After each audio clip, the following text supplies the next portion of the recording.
Making 2026 your greatest year to date. That could get you that brand new car, extend and improve your home, take you away on that bucket list holiday, or just give you some peace of mind over the coming months. For a chance to win £85,000 cash, text cash to 63225. One entry costs £2.50 plus one standard network rate message, or text bonus to 63225. 5 entries cost £5 plus one standard network rate message. Go to gbnews.com/win. Entries start at £2.50. Call 0903 686 3232. Calls cost £2.50 plus your network access charge, or post your name and number to GB18 PO Box 8690 Derby DE1 9TT. UK only. Entrance must be 18 or over. Lines close at 4 p.m. on the 30th of January. Please check the closing time if listening or watching on demand. Good luck.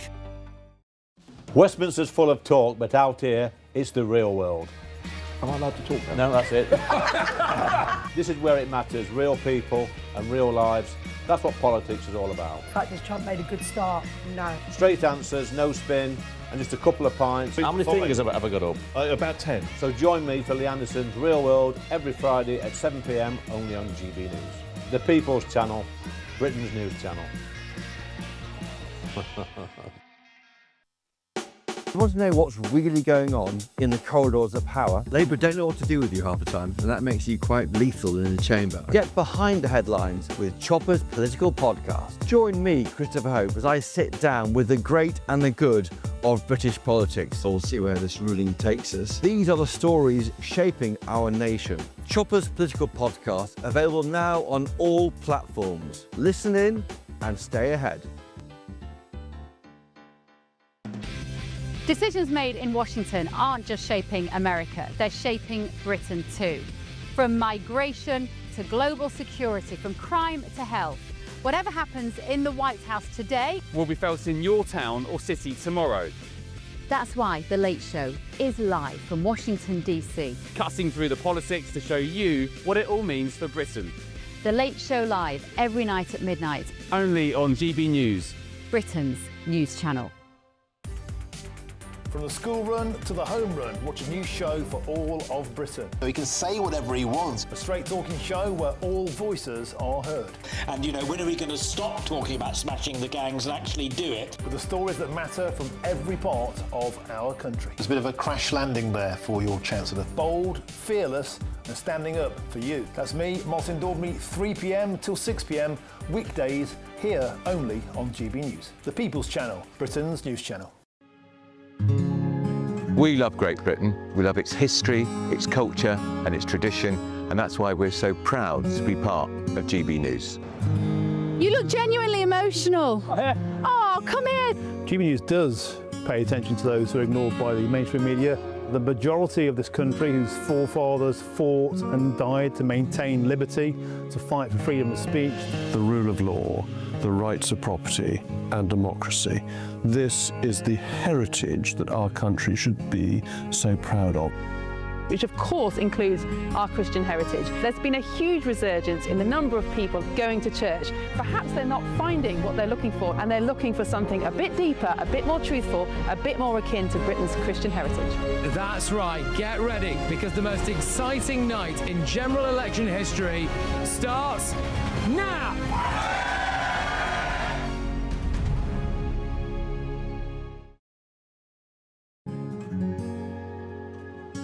All too often, people will be sitting at home watching a press conference live, and they'll hear loads of questions being asked, and they'll be thinking, that's not my question, that's not my concern. We don't care whose feathers we ruffle. We ask the questions that you want answering. You're all standing on the street protesting and wanted to have an open discussion. My name's Patrick Christie's. I do a show for GB News in the UK. Is it possible to talk to you quickly? Journalism in this country has been a cosy world full of groupthink until now. Well, this is the best view ever of Whitehall, looking out across all the tractor drivers of England who've come together to make their point. Hello, so as you can see, I'm here in Westminster as the protest begins. Yes, I'm very much in the thick of it. Look, we're challenging narratives here at GB News, and that's what sets us apart.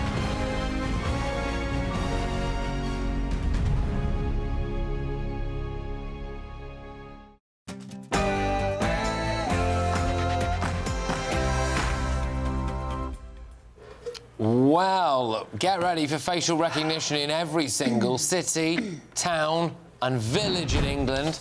That's coming your way. Another conspiracy theory that's turned out to be true. Bev, I thought you might have a view on that, actually. I do have a view on that, of course. We haven't voted for it. It's existing without any sort of legislation around it. It's got no legal framework, Patrick. And we're just basically kissing goodbye to the concept of privacy, aren't we?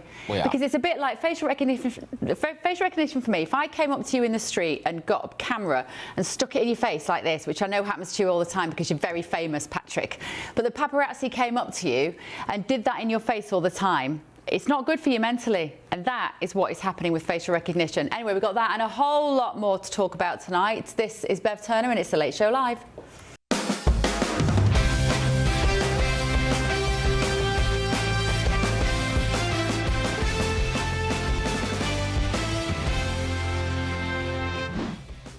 On The Late Show Live from Washington, D.C. tonight. Nobody's safe in the country if just anyone can walk in. And I would also add what every Brit and every American these days unfortunately intuitively knows, which is that when you change the people who live in the country's values change too, the country's politics change too, the country's institutions change too. That is America's blunt warning to Britain. It's a leading Trump official who's exclusively told GB News that the UK's small boat crisis is putting the country at risk and changing the nation's values. Do you agree? Meanwhile, immigration is going to destroy you. If you get people from the wrong people, in our case, we had people coming in from jails, from mental institutions, from the drug dealers, and some of the worst scum. Now closes the legal border. The White House has frozen immigration applications from 19 non-European countries that they deem high risk. Would you like to see the same in Britain? Also tonight. Facial recognition can now spot suspects in real time from live video, tracking organized criminals at borders, in public spaces, even helping find missing people. Absolutely totalitarian nonsense. Big Brother is watching. Breaking tonight, it's been revealed that ministers want police to supercharge facial recognition technology. How much of your privacy are you ready to give up for criminals? Well, we're going to be cracking open the papers, tomorrow's papers, hours before the ink is dry, and breaking the news before it becomes news. We are live in Washington, D.C., of course, feeling a little Christmassy with our snow behind us. We're just yards from the White House, bringing you the stories that America is talking about and that matter to Britain too, including this. Allahu Akbar, Allahu Akbar. Epic City is more than just a neighborhood. It's a way of life, a meticulously designed community that brings Islam to the forefront. That was welcoming, doesn't it, if you're not a Muslim? Well, an Islamic group hoping to build a Muslim city in Texas has faced accusations of wanting to enforce Sharia law after shock claims are made about the cleric behind the community. Is this another example of separatism based on religion in the West? Also breaking tonight, inside Jeffrey Epstein's lair. Democrats have unleashed never-before-seen photos and videos from Jeffrey Epstein's private island. I'll bring you the chilling details that are emerging, but also this evening. Let the festivities commence and embrace the special touches that bring you joy. Oh, give me strength. I know you don't like talking about her at home, but just indulge us a little bit because everyone's favourite Duchess is back. Meghan Markle's new Netflix series has hit your screens today. The backlash is already brewing. Also tonight. Seemed like the raccoon had a pretty good time, unfortunately. He was passed out. He was not moving. He wasn't going anywhere anytime soon. As drunk as a skunk or maybe a raccoon. A thirsty little bandit broke into a liquor store, downed the booze and passed out by the loo. He is fine. Rest assured he's all right. He's got a bit of a sore head today. It sounds like a good night, but we have got an exclusive interview with the rescuers who found him in rather high spirits. Don't miss it. I'm Bev Turner. This is The Late Show Live, so let's get our night started.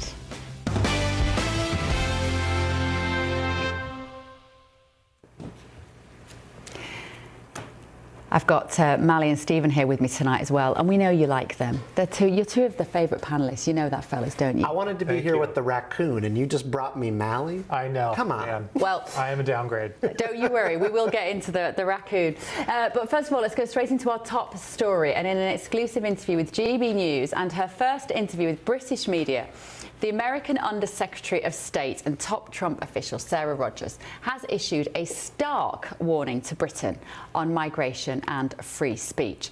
Rogers has hit out at mass migration, warning that Britain is less safe due to the government's inability to get to grips with the small boats crisis, that the removal of the right to a jury trial will see more people jailed for what she calls Britain's absurd censorship laws. She really didn't hold back. Here is what she told our political editor, Christopher Hope, just a couple of hours ago. Sarah Rogers, thank you for joining us today on GB News. Why are you here in the UK? Are you worried about freedom of speech in the home of Magna Carta? Thank you so much for having me. It's a pleasure to be in the UK, which is my first official trip as Undersecretary of State for Public Diplomacy. So as Undersecretary of State for Public Diplomacy, I oversee America's diplomatic engagement with foreign publics, including the online public. And I'm in the United Kingdom because our two countries share great foundational freedoms that helped shape the post-war order to our benefit, that helped defeat communism to our benefit, and that birthed the system of self-government we enjoy. But those freedoms are in danger now because of a temptation to censor the internet. And I'm here to speak against that and to urge Brits, whom I know share America's fundamental desire to be a free society, to join us in that and help welcome new technology in a way that innovates through the current problems we're seeing in the communications sphere, rather than trying to put that innovation back in the bottle and censor everything. OK, we'll come on to the Online Safety Act shortly. In this country, we've had people imprisoned for saying things on X, on Twitter. We have a comedian arrested, living in America, coming here. He's offended someone about a trans issue. He's arrested by armed police at the airport. What's going on? Well, look, I think the way we explain it in America is that 250 years ago, our forefathers undertook the original Brexit. We split from the old world to claim new freedoms as citizens, not subjects. And America's first freedom, our most famous freedom, is freedom of speech enshrined in the First Amendment. Most countries don't share that constitutional bulwark, even though many countries, and I think the British people, share a fundamental desire to be free. But when you don't rigorously defend that right, even when it's inconvenient, even when the speech is offensive, you end up in these absurd scenarios where you have comedians arrested for tweets, priests arrested for silent prayer, grandmothers dragged out of their homes for criticizing gender ideology, and all manner of absurdities that I think good, thoughtful British people I've met with all reject these. So why does the government here allow that to happen? Well, that's a question for Britain, isn't it? But I think we had 200 years after the invention of the printing press to develop the institutions of modern self-government. And every time technology changes the way people communicate with each other, it changes the way our institutions function. There are shudders and shocks, there's fear, and there's a temptation to censoriousness. And all societies experience that. That temptation has existed in America too. But what I'm here to evangelize, what I'm here to urge, is that by adhering to disciplines like the ones encoded in the First Amendment, by pushing past those temptations and trying to innovate rather than stifle in situations like this, society's always better off in the long run, in hindsight. So the Online Safety Act, which is a concern of your administration, is meant to protect children from seeing harmful things on the internet, but critics say it could be a chilling effect on free speech. Where do you sit? Do you understand where it comes from? I understand where it comes from, and when you engage with British people on this, a lot of thoughtful British people endorse what they think the Tory government thought it was doing when it enacted the statute, which was protecting kids. Unfortunately, I can't find anyone who's really willing or able to defend what this law actually does, which imposes on the whole world, not just Britain, and imposes on adults, not just kids, the same absurd and misguided hate speech laws that land comedians in prison. And that's because the provisions of the Online Safety Act are quite broad. They apply to American companies, not just British companies, and they apply to speech totally off British soil that has nothing to do with British people and nothing to do with British children. So the law overreaches in that sense? The law vastly overreaches, and I think the Labour government and its heart knows this. I think when you engage with interlocutors in this government, it's clear that maybe this law, this statute, the way it's written, doesn't really express what the British people want. And by the way, when it comes to what British people seem to want, which is what America wants too, protecting kids, that is a key interest. And the First Lady of the United States, Melania Trump, has this entire initiative that my office is part of, the Fostering Our Future initiative, that is aimed at identifying tailored technological solutions that can help children, including by protecting them from harmful content like pornography. What we don't want is we don't want censorship statutes enacted on this flimsy and disingenuous pretext of child safety that are really about censoring adults. And I would also add that when you censor adult speech on matters of public concern, including mass migration, you end up putting children at risk because the society can't govern itself by deliberating openly and truthfully about topics such as rape gangs, which endanger children, and speech on that subject has been censored pursuant to the Online Safety Act. We've done a lot of work at GB News exposing the issue of rape gangs and the fact that the issue wasn't really properly dealt with by the government. That's a concern for you too? Immensely so. Yes, there's a group called Open Justice UK actually that recently released another installment of court transcripts on those atrocities, which were frankly buried and concealed until recently, and I would urge your viewers to take a look. And have you raised these concerns with the UK government? So this is my very first official visit to the UK, and so I have not had any formal open sessions with the Labour government yet on this. I'd be happy to.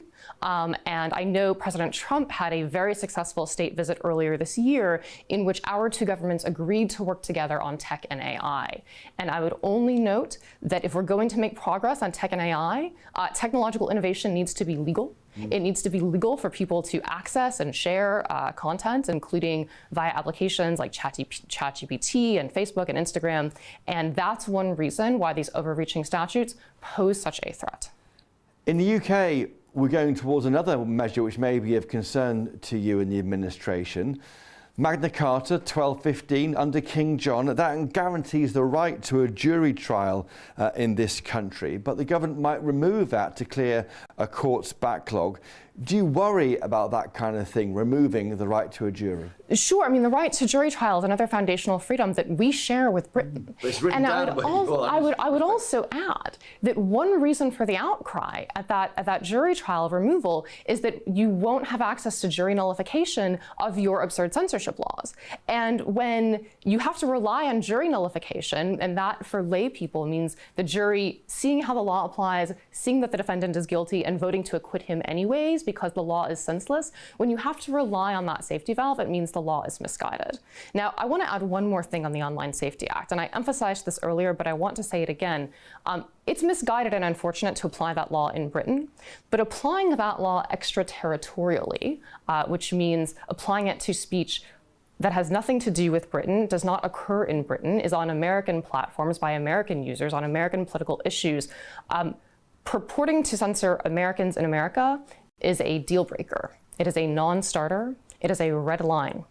And that's what Ofcom has tried to do with the Online Safety Act, and that's one reason the American government is concerned. Okay, but will your government then take legal action against Ofcom if they try and overreach in the way you've described? Well, there's already formal action proposed. There is a bill before the House called the Granite Act that would amend an existing statute to clarify that as a matter of American public policy, any penalties imposed by Ofcom are unenforceable against American companies. So our legislature will likely consider that, and will certainly consider other options if indeed the British government insists upon trying to nullify the First Amendment on American soil with respect to American companies. This stuff really matters. I mean, on the issue of jury trials, that should be guaranteed, whatever happens? Certainly as Americans, we think so. We've got a whole Sixth Amendment that says so. We're going towards getting a new definition of Islamophobia in this country. That's what the government's looking at the moment. We're told that it won't be a backdoor blasphemy law by Sir Keir Starmer, the Prime Minister. But are you comfortable with the UK doing this? I'm not comfortable with basically anything the UK government does on quote-unquote Islamophobia right now, given the recent decision of the Crown Prosecution Service to appeal the acquittal of the Quran burner who was convicted in a Kafkaesque manner of inciting violence against himself. So we'll wait and see where that plays out. I think the free speech groups have, with good reason, raised concerns about this Islamophobia definition. Now, as to the exact legal effect and the exact scope of any policy concern, depends upon how that plugs into existing statutes, how it's enforced. But recent events certainly do not give me confidence. Now, President Donald Trump has spoken about Sadiq Khan, the London mayor. We're not going to go over that again, leave that to one side. But President Trump has talked about the issue of Sharia law coming to this country. Is that right? Well, I think if you're going to punish blasphemy, which the Crown Prosecution Service seems to want to do in the Quran burning case, and you're going to permit the same kinds of abuses that went unchecked as documented in the Casey report, then you're already aiding and abetting the incursion of Sharia law. And we know you're also concerned in your administration about the small boat crisis on the south coast of this country. I know you're not talking about security today, but you are concerned maybe on a community cohesion level, because we don't know simply who's coming to this country. I mean, look, nobody's safe in the country if just anyone can walk in. And I would also add what every Brit and every American these days, unfortunately, intuitively knows, which is that when you change the people who live in the country's values change too, the country's politics change too, the country's institutions change too.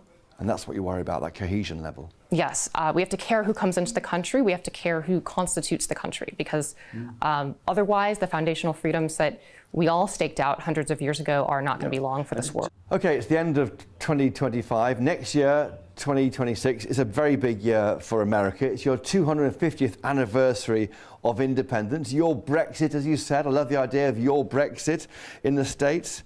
But how can GB News viewers get involved? How can we help you mark this huge moment for your republic? Thank you so much for asking. And I'm so lucky to be in this role at this time, because this has been a couple of centuries and a half in the making. So I was actually meeting with embassy officials earlier today, planning our celebration. I think we're going to do something around the Magna Carta and free speech. And you should watch my Twitter feed and our embassy's website for more. We certainly will. It's been great to have you talking to us today, Sarah Rogers. Your first interview in Britain, and you gave it to GB News. Thank you very much. Well, thank you so much. Thank you, Christopher Hope. And thank you, Sarah Rogers. Mally and Stephen, she was impressive. Who's she? Why is she not going to be Deputy President? Maybe she will, VP, yeah, as you call it. State Department, public diplomacy. I think Mally and I would agree this is a relatively understated position in Washington. Yeah. You don't normally hear who this person is in the United States. I'm blown away. Sarah Rogers needs to be the vice presidential candidate in 2028 and elevated right to the top of the list. I mean, what an incredibly articulate spokesperson for the Trump administration that we just heard from. It doesn't get much better than that. And confidence, and absolutely on the message. And she talks about, wanting to resist change, about migration. We can look at all different areas. But I'm thinking, she's a conservative. I don't know, that sounds strange, because we don't really hear that in the UK, because she wants to conserve elements of the country. That's important to her, to keep some sort of traditional sense of who America is. Wow. Yeah, I mean, as someone who works in democratic politics, I can tell you it would be malpractice for them to not use her more. I don't know why they have aggressive jerks like Pete Hegseth and others take up so much of the oxygen when you have folks like her who can articulate their points in amazingly articulate manner and persuasive manner. So I think they should continue to use her and elevate her. And she's channeling something very real. You mentioned the desire to slow down or reevaluate the rate of change. This has been a recent poll from Gallup came out 2 weeks ago in the U.S., and it showed that 45% of Americans felt that the country was moving too fast. 35% comfortable with the rate of change. But you know what nobody says? That it's changing too slow. Nobody says that, because that's not even considered to be an option. And the UK had its own poll. It showed the exact same thing. 50% of people want it to go back to the way it was. How do you, as a Democrat, though? Is it changing too slow? I would say I think that immigration is good for the country, and that is an opinion that is broadly shared with the American public. Since Trump has been inaugurated, support for immigration, legal immigration, has gone up. It has actually never been as high as it has been now, and I think partially that's a reaction to President Trump's overuse of ICE, including arresting American citizens. I do want to point out that it's not just about immigration, it's cultural change. And cultural change happens organically within the domestic population, and it also happens through immigration. So, you know, these polls and what she's talking about is cultural change. It's changed very fast, and people in the UK don't know what country they are waking up in these days. Yeah. Right, we're going to discuss that in a little bit more detail as well as we go out throughout the show. Fantastic, Christopher Hope. Thank you, my friend. Miss you, Chopper. Let me know your thoughts this evening. gbnews.com/your say. Still to come this evening, though, on The Late Show Live. Bombshell new footage has emerged from Jeffrey Epstein's private island, exposing what has remained hidden for years. If you're listening on the radio, I genuinely suggest you turn on the app and watch us live right now. First of all, though, nobody's safe in the country if just anyone can walk in. And I would also add what every Brit and every American these days unfortunately intuitively knows, which is that when you change the people who live in the country's values change too, the country's politics change too, the country's institutions change too. Immigration, free speech, censorship, jury trials. We're going to dig into a lot more of what Sarah Rogers said in that interview, and we're going to ask the question that Westminster won't. Is it time for Britain to follow President Trump's pause on immigration from certain countries? Don't go anywhere. This is The Late Show Live, only on GB News.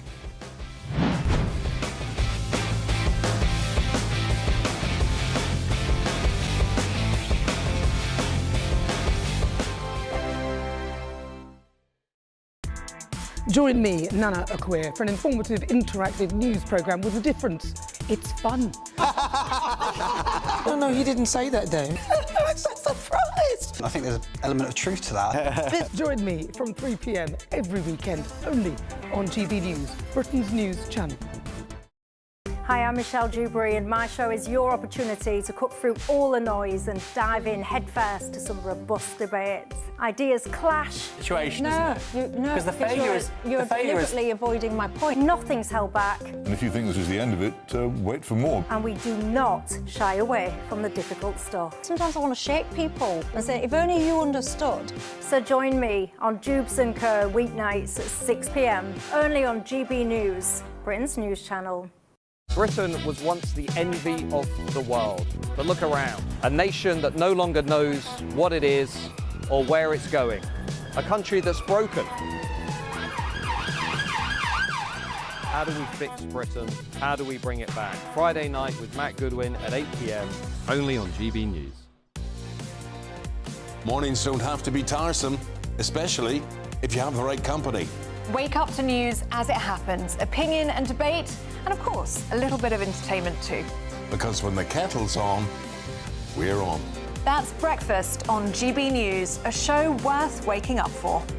Every morning from 6 a.m. Only on the People's Channel, Britain's news channel. We'll spread the news, you spread the word. From the school run to the home run, watch a new show for all of Britain. He can say whatever he wants. A straight-talking show where all voices are heard. And, you know, when are we going to stop talking about smashing the gangs and actually do it? With the stories that matter from every part of our country. There's a bit of a crash landing there for your Chancellor. Bold, fearless and standing up for you. That's me, Martin Daubney, 3 p.m. till 6 p.m, weekdays, here only on GB News. The People's Channel, Britain's news channel. In the GB Newsroom, we bring you the news as it happens. With our team of dedicated journalists across the UK, we're ready to keep you up to date with what's happening every half an hour, every single day. Bulletins here on GB News. The People's Channel, Britain's news channel. Westminster's full of talk, but out here, it's the real world. Am I allowed to talk now? No, that's it. This is where it matters, real people and real lives. That's what politics is all about. In fact, has Trump made a good start? No. Straight answers, no spin, and just a couple of pints. How many fingers have I got up? About 10. So join me for Lee Anderson's Real World every Friday at 7 p.m, only on GB News. The People's Channel, Britain's news channel.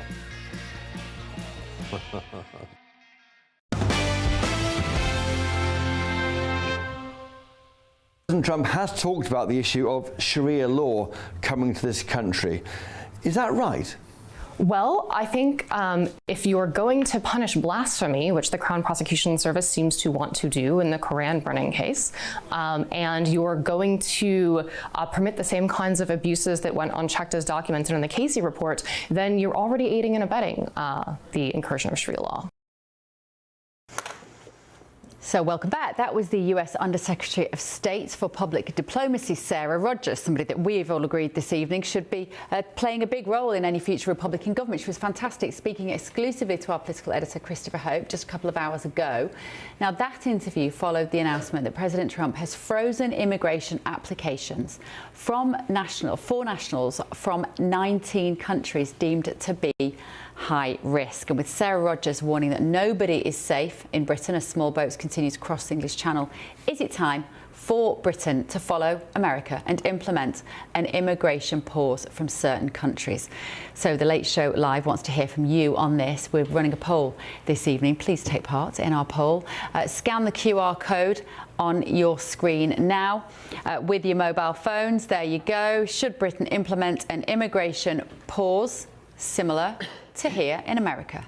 And we will bring you the results of that as the evening goes on.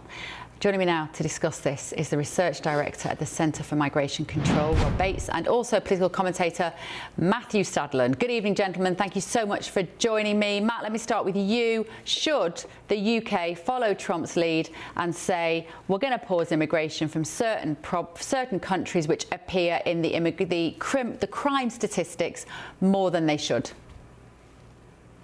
I don't think so. I mean, you could, of course, take the view that one crime is too many. I think we all agree with that in principle.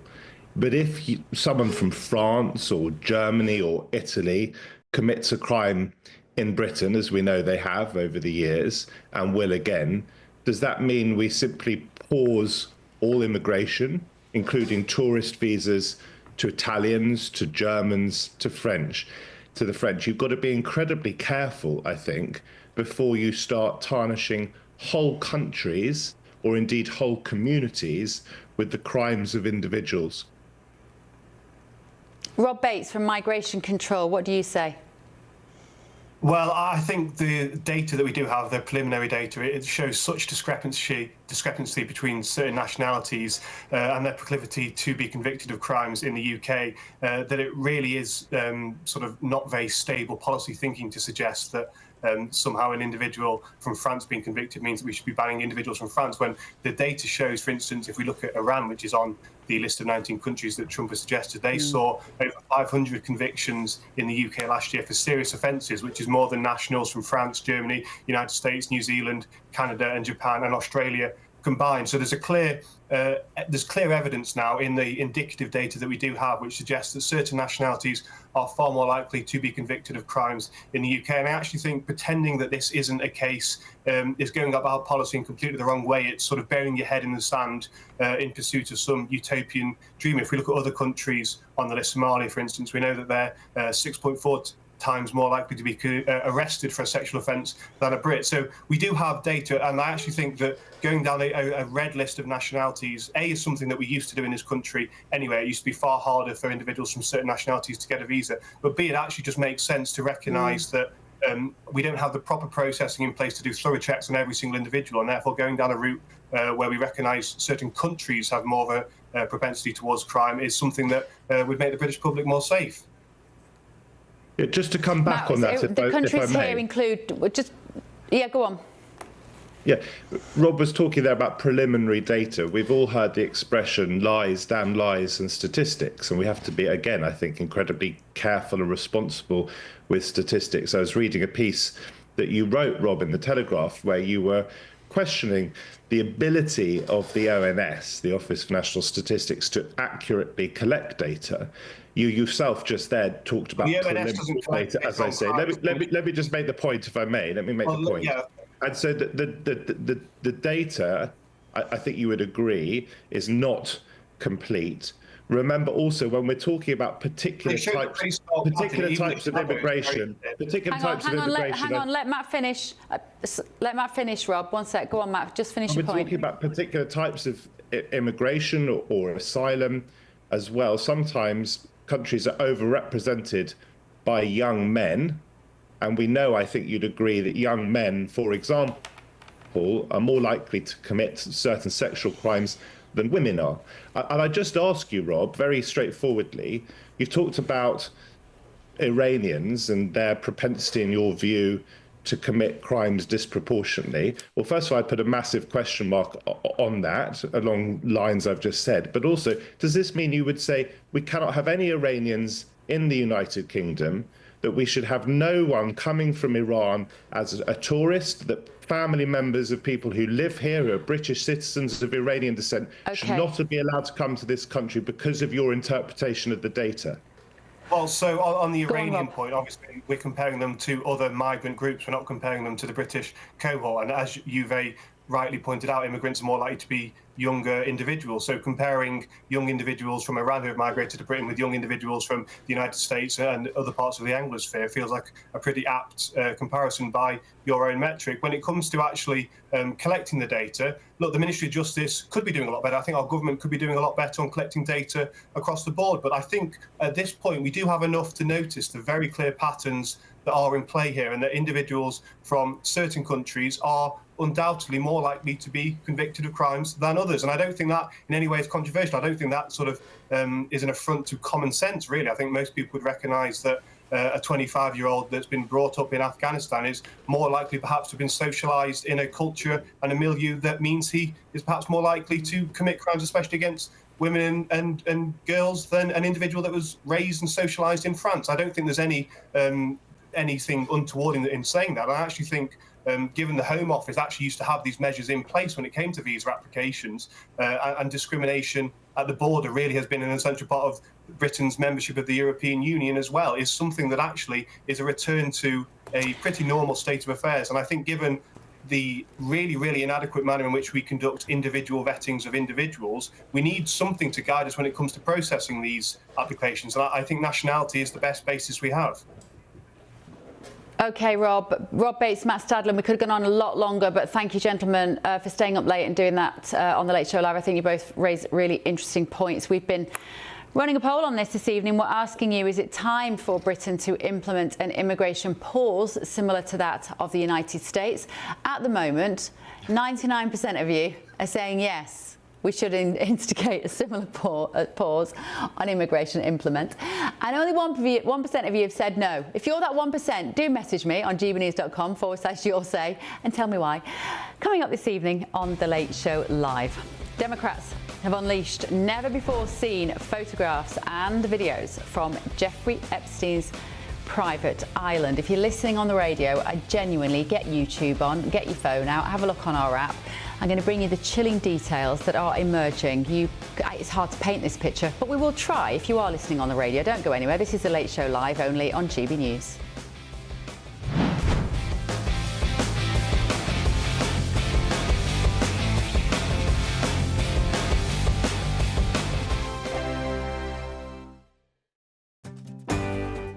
I'm Michael Portillo. This is GB News, the People's Channel, Britain's news channel.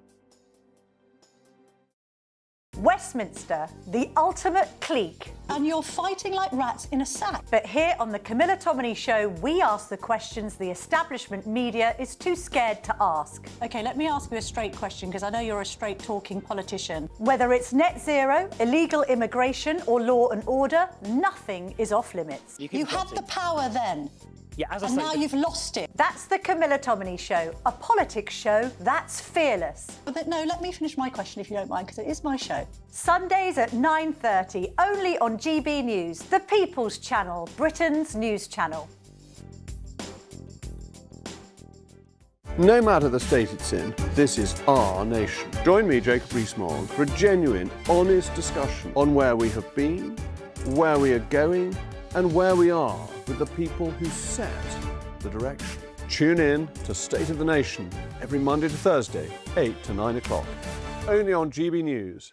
Britain deserves a newsroom that puts the facts and your voice first. Well, and that's what you get on GB News. Lively debates, lively conversation. And we're not afraid to hold power to account.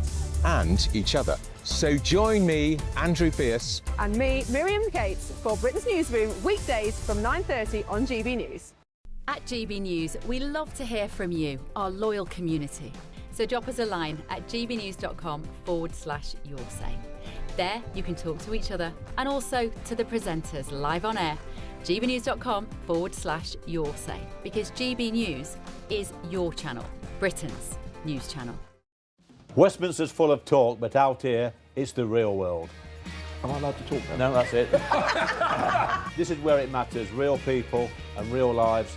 That's what politics is all about. The fact that Trump made a good start, no. Straight answers, no spin, and just a couple of pints. How many fingers have I ever got up? About 10. So join me for Lee Anderson's Real World every Friday at 7 p.m. only on GB News. The People's Channel, Britain's news channel. From the school run to the home run, watch a new show for all of Britain. He can say whatever he wants. A straight talking show where all voices are heard. And, you know, when are we going to stop talking about smashing the gangs and actually do it? With the stories that matter from every part of our country. There's a bit of a crash landing there for your Chancellor. Bold, fearless and standing up for you. That's me, Martin Daubney, 3 p.m. till 6 p.m. weekdays here only on GB News. The People's Channel, Britain's news channel. I'm Stephen Dixon, and thanks for joining us on GB News, Britain's news channel.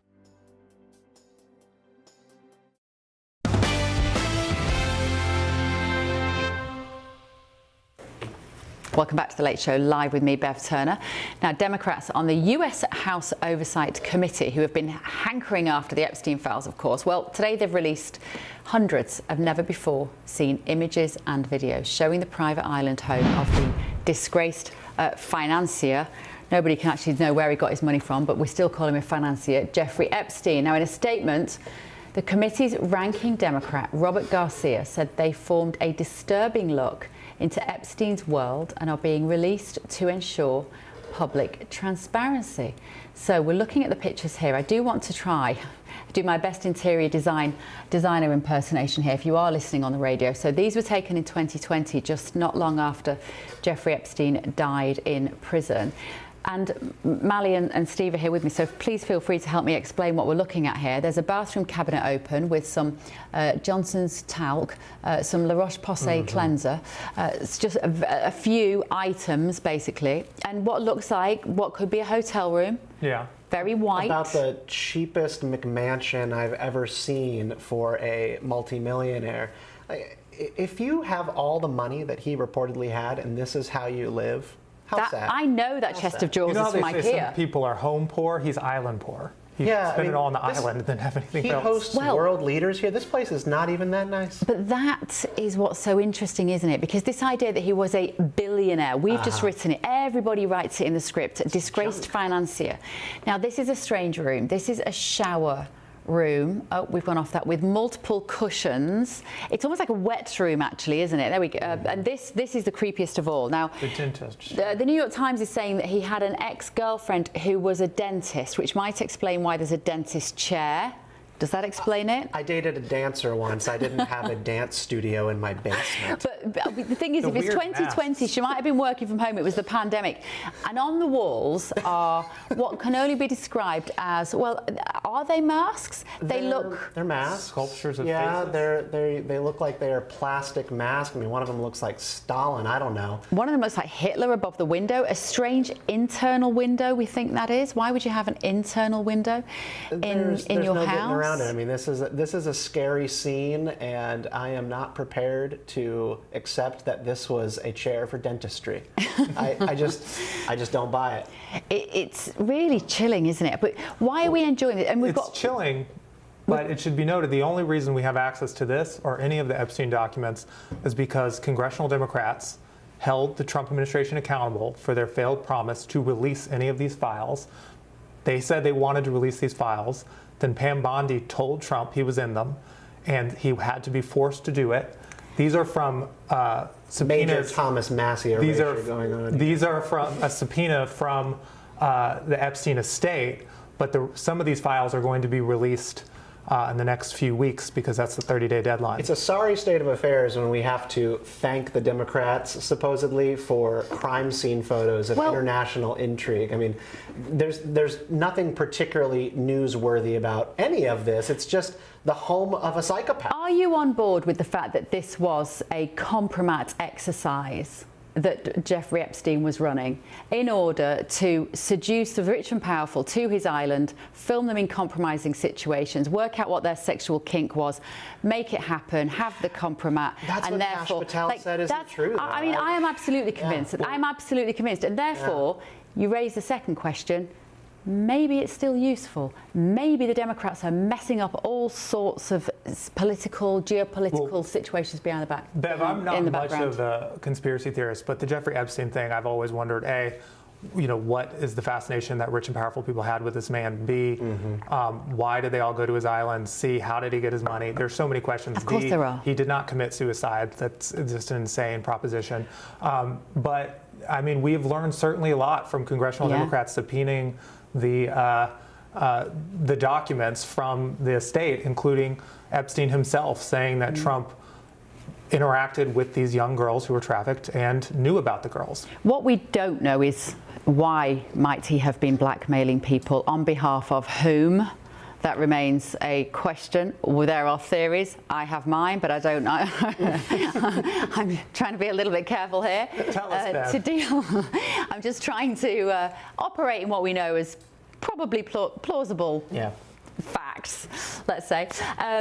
But what I want to come out, if we do see this, who was he working for? Because as you can see, this isn't a billionaire's pad, and I'm sure he had access to all sorts of money. There's some artwork we're looking at here, but there were 300 British passport holders went on this island. Most people who went there were rich, famous, influential, actually, thought leaders. I mean, people like Stephen Hawkins. Yeah, why would anyone spend time here? In the realm of the conspiracy and all the questions about Epstein, when it comes to the intelligence agency's question, I have chosen to put that aside just because it is in the realm of pure conjecture, and I trusted Kash Patel to tell us something about this. But I absolutely believe that this was a blackmail operation. But what if Kash Patel... No one will ever convince me that this wasn't a blackmail island. Me too. Yeah. What if Kash Patel got in there and he went, oh, this is good. We can use this. We can use this. We can get all sorts of wars ended. And then your lot have gone, no, we need to get this out. We need to get them... Because... Do you know what? Shady stuff goes on in the intelligence services. We might like to think it doesn't, but it does. If my lot is the one holding pedophiles accountable, I'll take that badge any day. That is a very good point, and I'm so glad you made it. Because it is so easy to forget about the girls in this story. Yeah. I've just done it. I apologise for that. I've just done it. We forget this is a crime scene with victims because everybody gets so caught up in what was actually going on behind the scenes. And those girls deserve some justice. There's no doubt about it. We're looking at these awful masks as well here. Genuinely, if you are listening on the radio, do get on the GB News app and have a look at that footage. It's extraordinary.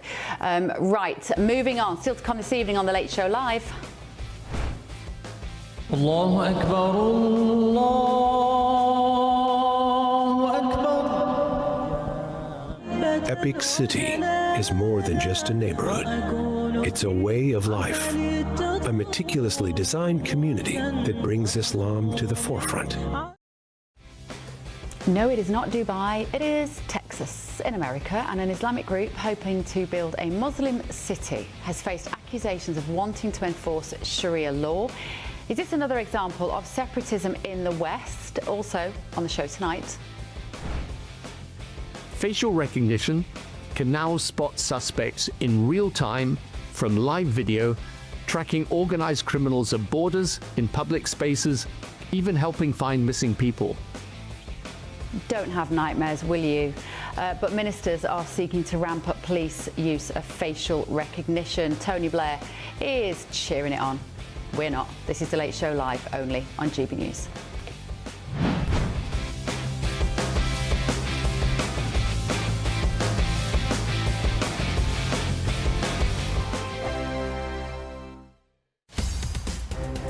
the GB newsroom, we bring you the news as it happens. With our team of dedicated journalists across the UK, we're ready to keep you up to date with what's happening every half an hour, every single day.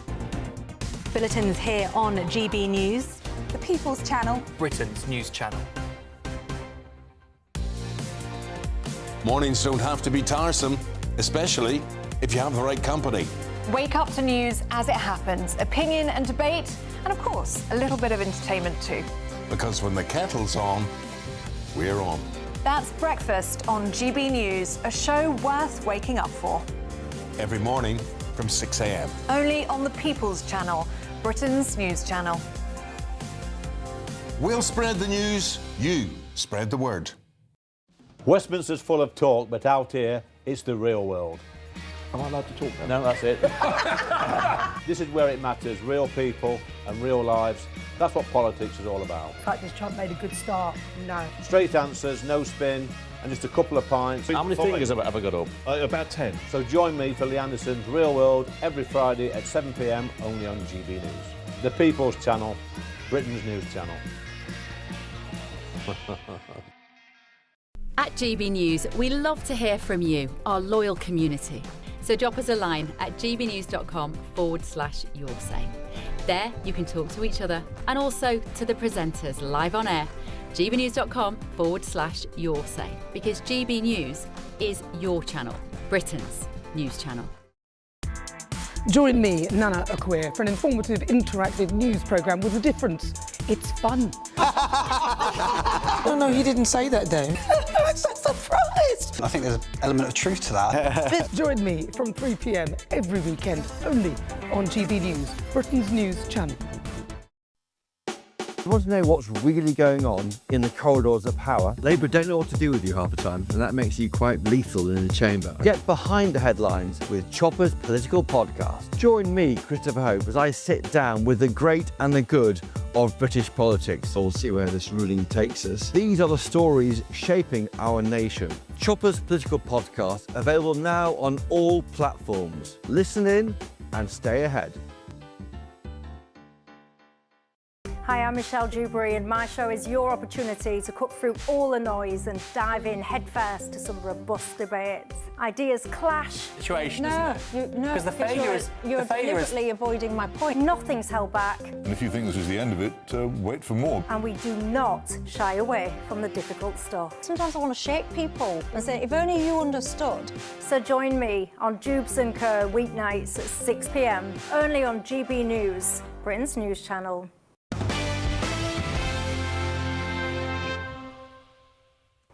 Welcome back. This is The Late Show Live with me, Bev Turner. Now, in a major move to crack down on criminal activity, they say, police could soon be granted access to Britain's entire passport database, giving officers the power to track down offenders using facial recognition technology deployed in every city, town and village.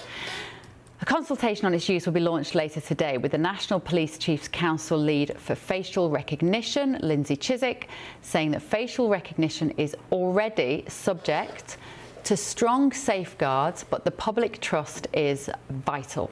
Well, let's discuss this with former Metropolitan Police Detective Mike Neville and GB News contributor Simon Evans. My panel are also here with me in the studio. Let's start with you, Mike, as a former copper. Would it make any difference, do you think, to have facial recognition on every lamppost?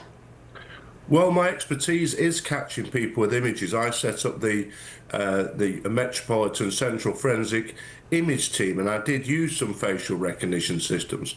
But there's a real danger here of seeing it to be some kind of silver bullet. So, yes, you could use live facial recognition if there was a very serious crime about to be committed, or you wanted to catch some prolific criminal. But we've got to be careful about how we use it. And there's this idea that it will solve loads of crimes. I saw Neil Basu, who's a former Deputy Assistant Commissioner, saying, oh, it solved 1,000 crimes already. Well, during that time it solved 1,000 crimes. 1.4 million crimes were reported, and that doesn't say how many weren't reported. And the trouble with the police is they jump into this technology. So with CCTV, for example, there's all these cameras on the streets that we're told will keep us safe. Only 5% of suspects captured on CCTV are identified. And my final concern with the facial recognition is it says in the law that you've got to have a human intervention. Before somebody's arrested, somebody's got to say, I agree that that is the person. And they just pick any random officer to do this. Now, my expertise was using human super recognizers, people who never forget faces. So why aren't the police using the right person to do that job and select them? So I think that sometimes we fear the police and their use of technology, but their use of CCTV, as I said, 20 years ago has been a fiasco, and so it should be used to catch criminals, and because of that, sometimes the incompetence, it won't be. Well, I'll tell you what, Simon Evans, I just want to spend an hour talking about human super recognizers and what they are. They sound fascinating. But this is one of the most important issues of our time, Simon. Are you frightened by the idea that we've got cameras on every corner of our streets in the UK? I don't know if frightened's quite the word. I think it's more depressing. I think there's just a general sense that we're moving into an ever greyer, slightly more constrained world, regardless of how much efficiency the police might be able to extract from this technology. And I tend to share Mr. Neville's concerns that they will not, in fact, live up to their billing. The feeling that you live in owned space as a constant, that as soon as you step out of your front door now, that you live in some kind of strange kind of Truman Show world, it dampens the human spirit. It doesn't feel like what I regard as the British way of life. And we are famously or infamously already the most recorded people. But of course, that is on CCTV and so on. A lot of those are just private cameras used to surveil, you know, warehouse space or whatever. But hooking this stuff up with huge databases, and of course using the passport database is only going to be a stepping post, a stepping stone, a staging post on the way to the digital ID court. The whole just thing, you just start to feel very much more like a cog in a machine and very much less like a healthy young Labrador gambling across the hills. Yes, beautifully put. Whereas here in America, you remain Labradors gambling across hills, because people might be surprised to hear, Stephen, there is no appetite for this in the US, is there? No, there certainly isn't. And, you know, just thinking about the UK, you know, putting my conspiracy theory aside that your government flooded the country with strangers from strange lands in order to create a climate of fear where people might be willing to accept this because they don't know their neighbors anymore. This is what governments do when they are not in control, when they don't know who are on the streets. They have to come up with other ways to affect public safety and track the civilian population. You know, this is, to me, an action of a defeated and demoralized people, which your other guests sort of hinted at. Mali, as our authoritarian lefty, I bet you love this idea, don't you? Prove me wrong. Well, I'm not a fan of ubiquitous facial recognition, though there are some corollaries to the Trump administration's heavy use of Palantir to track biometrics of U.S. citizens, specifically to try to arrest folks they see as undocumented immigrants. U.S. citizens or undocumented immigrants? Which well, is the it? Trump administration has arrested U.S. citizens claiming they're undocumented immigrants, so it's a little bit of both. So making there. ICE more efficient. So, hang on. Go on. But I would say this: there is benefits, obviously, to public safety technology. It's been well documented that serial killers are very less likely, and violent crime has gone down. But the facial recognition on every street is terrifying. Well, Mike, you've got 10 seconds, Mike. Should we pull them all down? We shouldn't pull them all down. We should use facial recognition really after the crime, when we've got the image of a person who's allegedly committed a crime, and we've got an image of them from CCTV, we use it for that. All right. We need to go. I'm so sorry, Mike. I will have you on again soon. We've got to go to the weather. See you in a minute.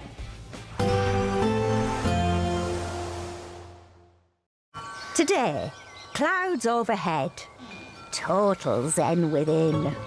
Box Solar sponsors the weather on GB News.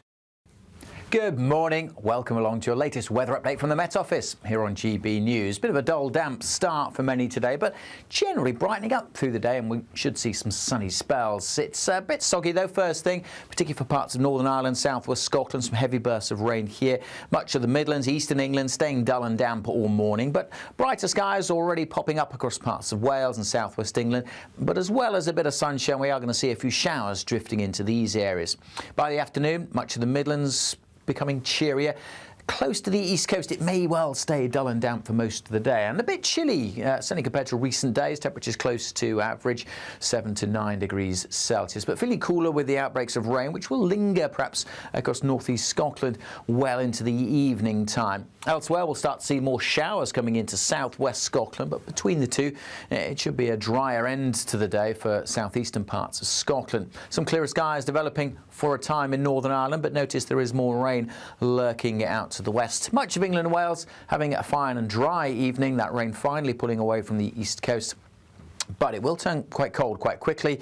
Certainly in the east, further west, there'll be more showers coming in this evening into West Wales. Some heavy bursts of rain again here, far from welcome because it's been so soggy recently.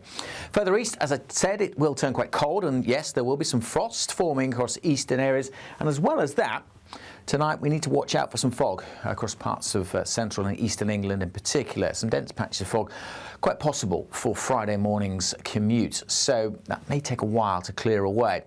Generally, it's looking like things will brighten up a little on Friday, but then look at this, more rain coming in, and again, coming into areas that the ground is very soggy indeed. So this rain far from welcome as it piles into western areas during Friday, bringing with it gusty winds as well. It will turn milder, but also wetter as we head into the weekend.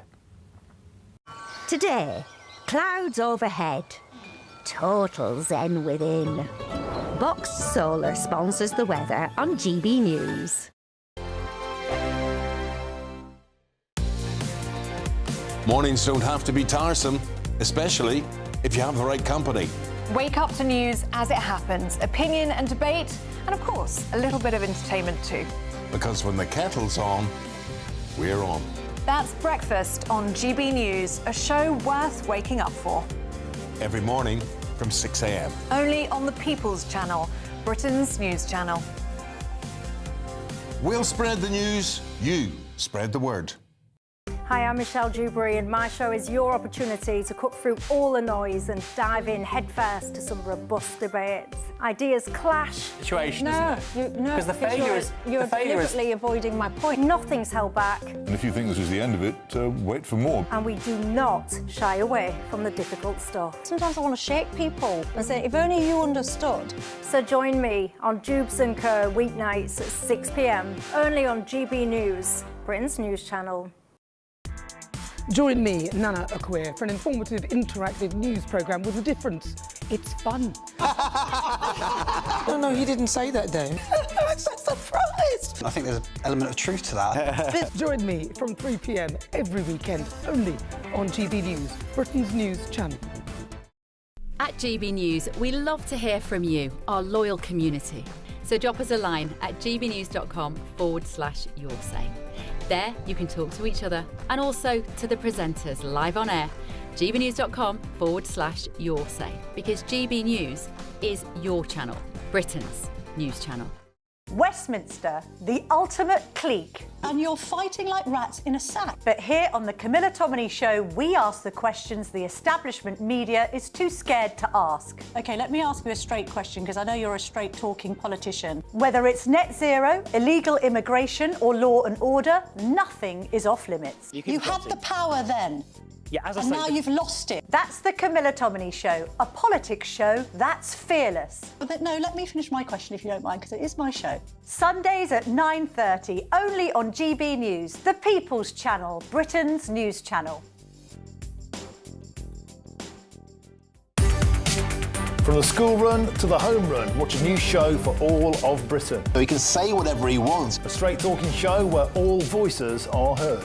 And, you know, when are we going to stop talking about smashing the gangs and actually do it? With the stories that matter from every part of our country. There's a bit of a crash landing there for your Chancellor. Bold, fearless and standing up for you. That's me, Martin Daubney, 3 p.m. till 6 p.m, weekdays, here only on GB News. The People's Channel, Britain's news channel. I'm Tom Harwood. This is GB News, Britain's news channel.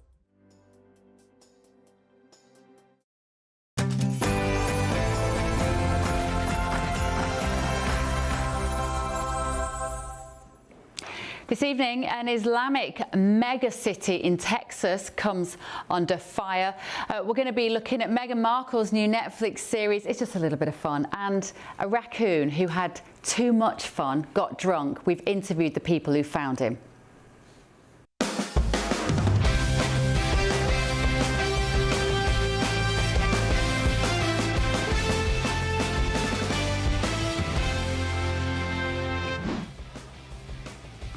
Thank you for joining us. This is The Late Show Live tonight. Nobody's safe in the country if just anyone can walk in. And I would also add what every Brit and every American these days unfortunately intuitively knows, which is that when you change the people who live in the country's values change too, the country's politics change too, the country's institutions change too. How extraordinarily refreshing. That's America's blunt warning to the UK. A leading Trump official exclusively told GB News that the UK's small boat crisis is putting the country at risk and changing the nation's values. Meanwhile, immigration is going to destroy you. If you get people from the wrong people, in our case, we had people coming in from jails, from mental institutions, from the drug dealers, and some of the worst scum. The legal border now. The White House has frozen immigration applications from 19 non-European countries deemed high risk, including Iran and Somalia. We're going to be looking at the front pages as well before the ink is dry. We're going to be breaking the news before it becomes news. We are, of course, live here in Washington, D.C., exclusively for GB News, just yards from the White House, bringing you the stories that America is talking about and that matter to Britain too, including this. Allahu Akbar, Allahu Akbar. Epic City is more than just a neighborhood. It's a way of life, a meticulously designed community that brings Islam to the forefront. Extraordinary. That is the video from an Islamic group hoping to build a Muslim city in Texas. They faced accusations of wanting to enforce Sharia law, and there are claims made about the cleric who is behind the community. Is it just another example of separatism in the West? And is America doing what you would like the UK to do? Also breaking tonight. Let the festivities commence and embrace the special touches that bring you joy. Oh, Meghan Markle, it's a merry Megmas. Everyone's favourite Duchess is back. Markle's new Netflix series has hit your screens to get you ready for Christmas or get you banging your head against the wall. The backlash is, of course, brewing. Plus tonight. Seemed like the raccoon had a pretty good time, unfortunately. He was passed out. He was not moving. He wasn't going anywhere anytime soon. As drunk as a skunk, a thirsty little bandit raccoon broke into a liquor store, downed the booze, an off licence as we'd call it, I've been here too long clearly, and passed out by the loo. We've all been there, have we not? We've got the exclusive with the rescuers who found him in very high spirits. Don't miss that. I'm Bev Turner. This is The Late Show Live. Welcome to the second hour. We've got all the stories you're going to be talking about later today, more debates and no ad breaks, so don't go anywhere.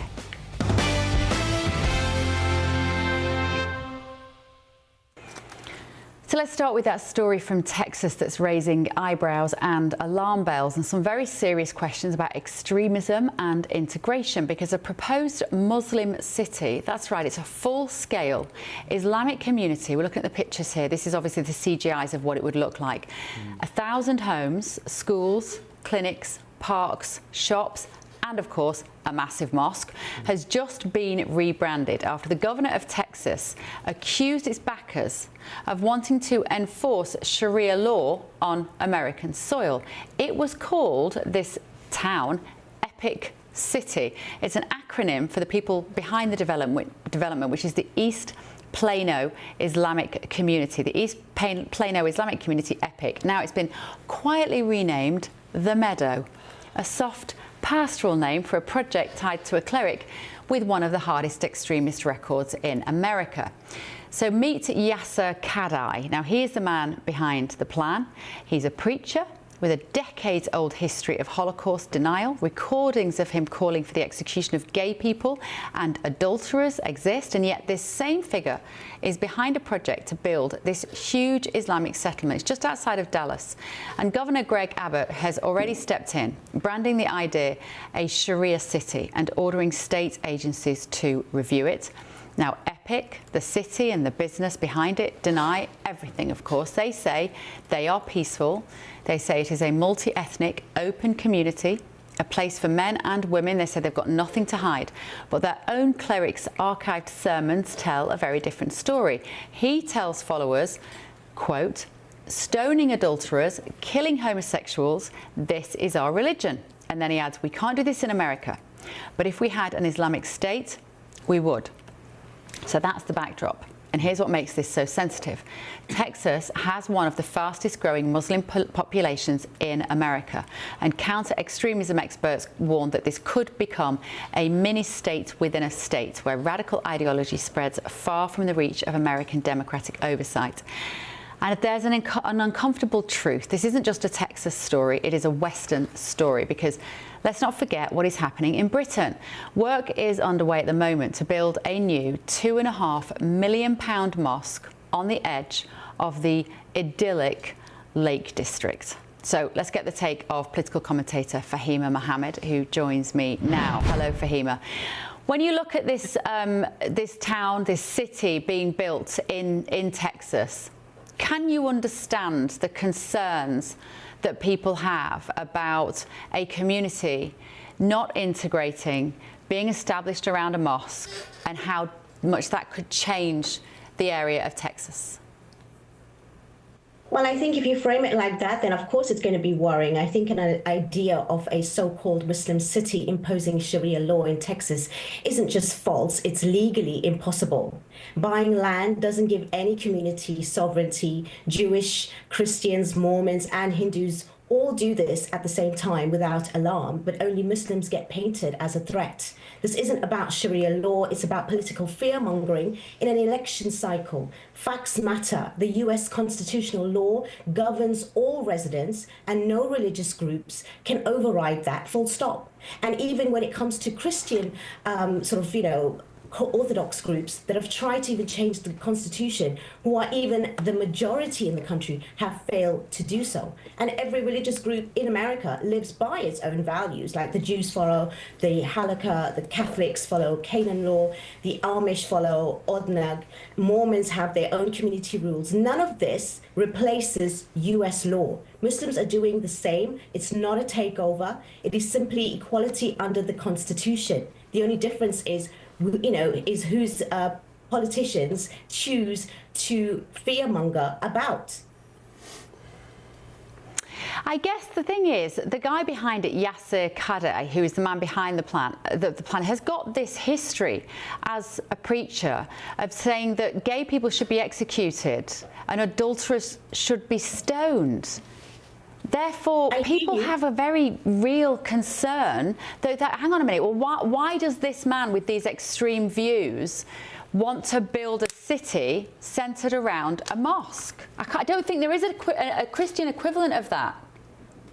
Well, actually, when you talk about Sharia law coming into the West without understanding what Sharia actually is, there is no single Sharia. There are dozens of interpretations across Muslim countries, which most even contradict each other. You'll have one form operate, whether it's Iran or whether it's Saudi Arabia and all of that. So again, you only have things like Islamic mortgages, community arbitration, or personal dietary rules, charity prayer, which is all fully aligned with Western law. Even if individuals feel that way, there is no Muslim that would agree with it, nor would any Western law allow that. And as a Muslim, a believing Muslim, you follow the law of the land. So again, anything beyond that is just punitive or state-enforced religious law.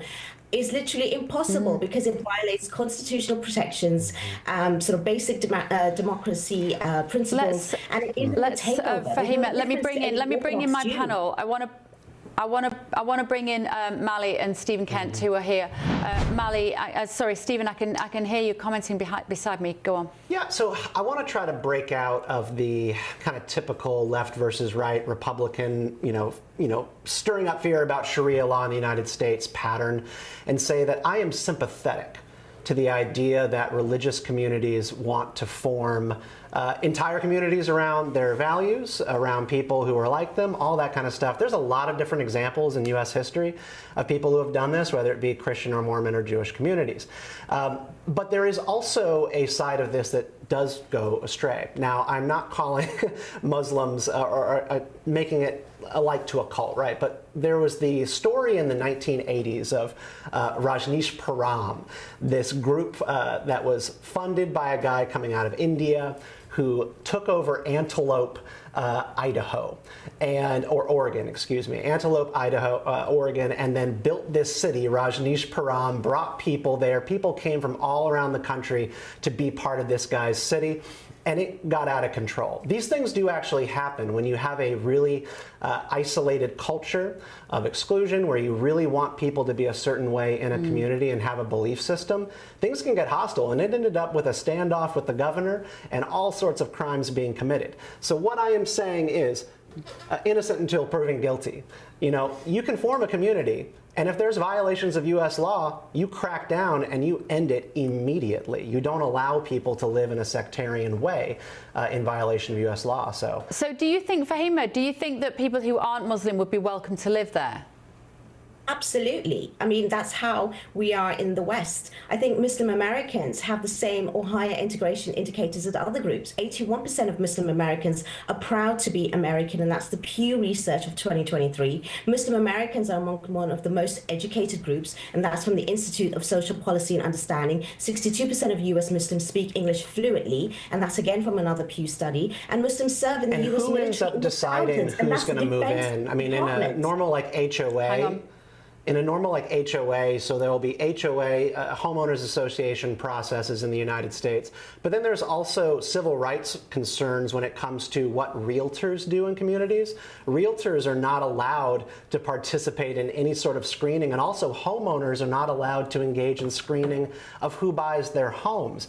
So I really do feel like you're being overly optimistic in the kind of soft discrimination that's going to occur in a community like this. And it doesn't, it's exactly that. Mally, would you want to live there? Well, as a gay man, I'm not incredibly interested in having neighbors who think I should be stoned to death. But I also would have to say, though, I think that some of the fear of this is a little bit overblown. I think Governor Abbott is saying that he's worried Sharia law is going to be there, when again, that legally just can't happen. I also think, too, there's an element of, there's a lot of people on the far right who would fit in with this political ideology. Nick Fuentes has also denied the Holocaust. Matt Walsh has said terrible things about. Let's try to keep it on the religious communities part, Matt. But my point is, there's a political element here that I feel like there are those on the right who specifically want to take these views of Islamic folks that they see as scary to paint as a political enemy, when some of those same people are on their side. They're just white. And what I want to say to that is that Sharia law cannot happen because it's not legally allowed. That's not true. It can happen in a community, and it will matter on whether or not the state and law enforcement outside of that community says, no, you can't do this, right? Communities break law all the time until they are revealed and have light shined on their practices. And communities, based on how isolated and homogeneous they are, they can do all sorts of stuff without the authorities catching on to it. And so this is something that all we have to do is enforce the law if law breaking is uncovered.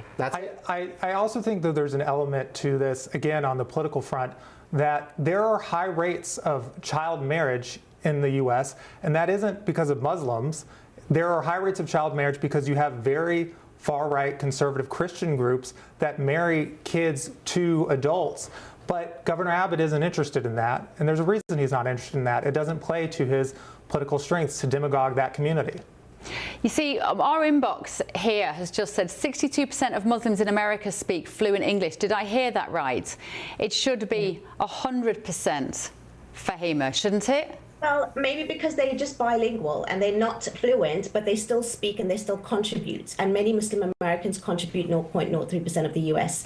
Anyway, when it comes to a majority of, like, when you talk about, crime, it's only 0.003% of US annually in the national average. And it shouldn't be anything, but like your guest panel has mentioned, right-wing and white supremacist extremists account for the majority of domestic terror threats. And that is the FBI 2023 report. And when it comes to, again, religious encaves threatening democracy, well, then, when it comes to literally America has Catholic towns, Mormon towns, Jewish towns, Amish communities, Buddhist and Hindu temples owning vast lands. And they're just seen as culturally diverse, not Is that not true? No, I mean, you have organic clustering that does happen around areas. I mean, particularly the state of Utah is that example, as well as Idaho, where you have clustering of Mormon communities in particular. You have towns. I mean, my neighborhood is very Catholic. There's a Catholic church there, and so Catholic families buy a lot of homes in that area. But this is a structured community, and that is very, very different. And you don't see that kind of thing in the US, where a housing development is built with a particular religious vision. Those things tend to run astray of civil rights law, and they also tend to find themselves in trouble down the road with illegal behavior. That just tends to happen. And we've got areas in the UK which are a monoculture, Fahima. I'm thinking of Tower Hamlets in London, are vast majority Muslim residents in those areas. Now, that's happened organically. People have moved over, they've come over, some of them may have gained asylum, some of them have just come over legally, and they have gone to where they know. I think people have tolerated, and obviously those communities are very happy there. I think what's concerning here in America is it's sort of like that on steroids, because the speed with which that segregation is going to happen is going to be before everybody's eyes. And as much as you might say, well, Christians would be welcome there, would Jews be welcome there to live in Epic City in Texas? Absolutely. We are living in the West where everyone is welcome according to the law, and no, US law can sort of change by imposed religious rules, because you need the constitutional amendment, you'll need, Congress, US states. There's zero chance. Like I said, not even Christian nationalists have managed to change the constitution, and they are the majority. When you're talking about, integration and moving. But it's just the fact that a Jewish person wouldn't want to live there. They wouldn't need the states to protect them if somebody did come round and smash their windows of their house. But it would be so spectacularly unwelcoming to a Jewish person, particularly as we still live in, with the shadow of events in the Middle East, wouldn't it? No? Well, have you not seen? You obviously, UK very well. You've mentioned a couple which is also very much Muslim, sort of like orientated. But there's also Finchley. There's Stamford Brook, and all of these places. At the end of the day, which is very Jewish community. So and we have Muslims that live there. I have friends that live in Finchley, that are Muslim. So people do integrate. It's just that we are generalizing and making the worst assumptions when it comes to Muslims. And there is definitely an agenda when it comes to a threat when other communities do the same, if not worse, and it will never be seen that way. There is no way that any Sharia law or any sort of religious law against in the Muslim community can ever come over and take over. Like I said, I don't even follow what my parents follow. Most Muslims, when it comes to different countries, different backgrounds, different ways, they have their own interpretation. There is no such thing as it ever coming into the West and taking over, and we are the minority. And even if we do even excel in time when it comes to the actual numbers, again, we do not agree with certain laws. Majority of us do actually respect the Western laws and prefer it that way, so that we can have cohesion, and we live very, very good in that sense. And we don't have the sort of problems that we have in the US as we do in the UK. Like, this is all just being told because, again, it's a fear monger. It's to increase hate and to increase that sort of division, when actually people live together regardless. And if, again, integration is a two-way thing. If people are choosing to move out, it's not because they are not welcome there. It's because they themselves don't want to be next to a Muslim or vice versa.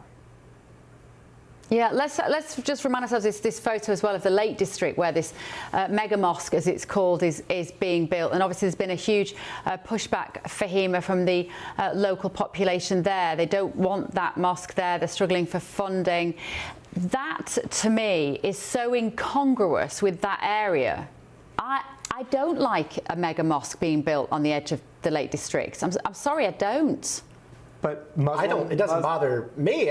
You know, if this is purchased land, you can do a development. You can do that anywhere. Again, like going back to that Oregon example, if someone comes in from out of the country with a bunch of money, buys a ton of acreage, this is America. You can do that. You can build a community, and you know the people of Antelope, Oregon, they don't have to like it. They don't have to like it. You're building a community. But there's still going to be law, and there are implications to that. And if a bunch of people with private money come in and they want to buy homes away from people in this community and change the character of it, I think we'll see them tested on how welcome they really are. And I think that's how it should probably go down. Fahima? Well, Qatar has invested loads in the UK, and they own majority of the London itself. They own Harrods, they own Canary Wharf, they own a bit of British Heathrow.